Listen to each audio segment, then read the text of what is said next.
श्री गुरु, दुसरे दीक्षा गुरु आणि तिसरे शिष्य गुरु. आता दीक्षा गुरु काय करतात?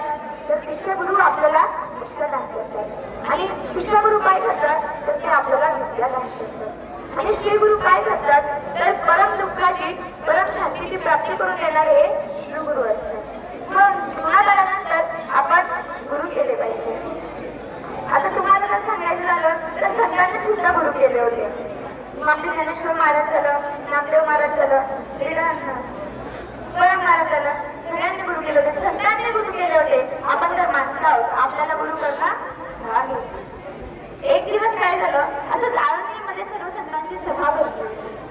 त्या सभेमध्ये संत मुक्ताबाई होत्या. तर संत मुक्ताबाई सगळ्यांना अंतरतात या लहान मुलांना कधी कुठं काय सुचल काही सांगता येत नाही. श्री कुमार काका सुद्धा होते. आता कुमार काका काय करायचे? तर मडकी घडवण्याचं काम कुंभार काका करायचे. तर मुक्ताबाई म्हणतात, का म्हणे कुंभार काका तुम्ही मडकी घडवता, पण तुम्हाला कोणतं मडकं कच्चं आहे आणि कोणतं मडकं पच्चं आहे हे तुम्हाला कळतच असेल ना? कुंभार काका म्हणाले, हो निश्चितच कळते की. सांगा म्हणे, आता या संतांमधलं कोणतं मडकं कच्चं आहे? म्हणजे मुक्ताई महाराज संतांना मडकं म्हणू लागल्या. ह्या संतांमधलं कोणतं मडकं कच्चं आहे आणि कोणतं मडकं पक्कं आहे ते सांगा म्हणे. महाराज कुमार काकांनी हातामध्ये झोपटणं घेतलं आणि सर्व संतांच्या डोक्यावर त्यात हलू लागले. त्यांनी सगळ्या संतांच्या डोक्यावरती हल्लं आणि शेवटला नामदेवराय होते. नामदेवरायांच्या डोक्यावरती हल्लं आणि म्हणाले, मुक्ताई हे मडकं. नामदेवरायांना फार राग आला, कारण सर्व संत नामदेवरायांना चिडवू लागली, कसलं मडकं म्हणून. महाराज नामदेवरायांनी थेट पंढरपूरचा प्रवास काढला. कुठेच स्टॉप घेतला नाही. थेट आळंदीतून डायरेक्ट पंढरपूर. त्यांना स्टेटस टाकायला सुद्धा वेळ भेटला नाही. आता आपण दिल्लीमध्ये येते नाही का, आता आपण रोज फोटो काढतो आणि रोज स्टेटसला टाकतो, पण झाला त्यांना तेवढा सुद्धा वेळ भेटला नाही. डायरेक्ट आळंदीतून पंढरपूरला गेले आणि पांडुरंग परमात्म्याच्या चरणाशी गेले आणि म्हणाले, हे देवा तू माझ्या हाताने खातोस, मी तुला भोगवतो, मी एवढं नामचिंतन करतो, मी तुझा प्रिय आहे आणि तरी सुद्धा सर्व संत मला. तेव्हा पांडुरंग परमात्माही म्हणाले, अरे खरंच कच्चा आहे रे. काय नाही का कच्चा आहे? अरे जर मी दुसऱ्या कुठल्या रूपात आलो तर तू मला ओळखू शकणार नाही. नामदेवराय म्हणाले, असं मी मला असं म्हणतोय? अरे तू येऊन तरी बघ, मी ओळखेनच. महाराज नामदेवराय तिथे निघून गेले, रागातच गेले आणि तसेच थेट वनामध्ये गेले.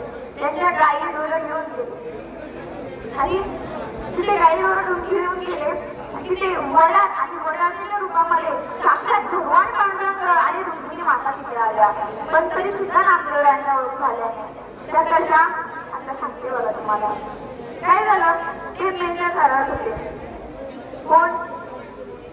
काय म्हटलं, मेंढ्या चारत होते का? गाई म्हशी चारत होते. गाई म्हशी चारत होते महाराज आणि त्यांच्या अंगावरती एक घुंगरं होतं, हातामध्ये काठी होती. तिकडनं वडार आणि वडारीण आले. त्यांचं ते सामान घेऊन आले. त्यांनी स्वयंपाक बनवायचं सामान त्यांच्याकडे होतं. त्यांनी काय केलं, चूल वगैरे मांडली, हंडा वगैरे ठेवला आणि त्या वडार आणि वडारीणीकडे जी मेंढरं होती, गाढव होती, कुत्रे होते. तेव्हा तो वडारीणीला म्हणाला, अगं आपल्याला सुंदर अशी भाजी कर. वडारीण म्हणाली, रुक्मिणी माता बरं का, वडारीण म्हणाली, अहो आपल्याकडे ना वांगे ना बटाटे, कशाची करू? तर वडार म्हणाला, अगं आपल्याकडे ती हंडी आहे ना, ती ठेव मग इथे चुलीवर. महाराज ती हंडी चुलीवरती ठेवली. आता टाकू काय? अगं 2-3 आपले मेंढर आहेत ना, ते टाक म्हणजे त्याच्यात मेंढर ही टाकले तरी हंडी काही भरे ना. मग काय ती वडारीण म्हणाली, अहो हंडी तर काही भरलीच नाही. मग तो वडार म्हणाला, अगं कुत्रे आहेत ना ते टाक म्हणे. तर हा सगळा प्रकार नामदेवराय तिकडे बघत होते. महाराज नामदेवरायांनी बघतच होते. तेवढ्यात ती वडारीण परत म्हणाली, अहो हंडी तर काही भरलीच नाही.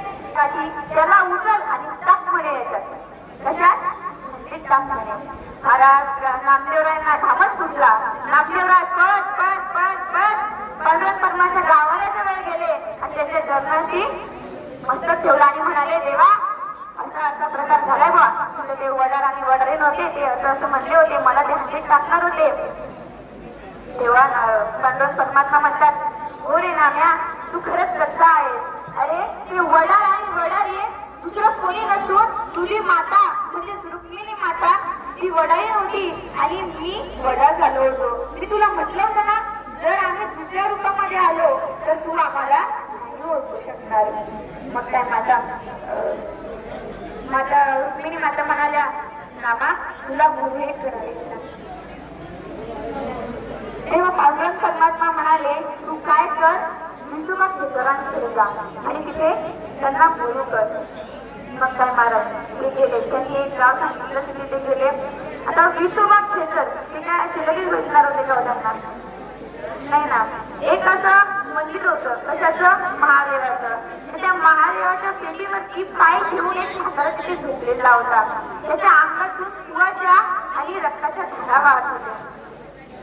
आता ते सगळा प्रकार बघून नामदेवरायांनी त्यांच्या नाकाला हात लावला. त्यांना खूप किळस झाली महाराज आणि ते बोलू लागले, ए म्हाताऱ्या, अरे तुला काही कळते का नाही? साक्षात महादेवाच्या पेटी.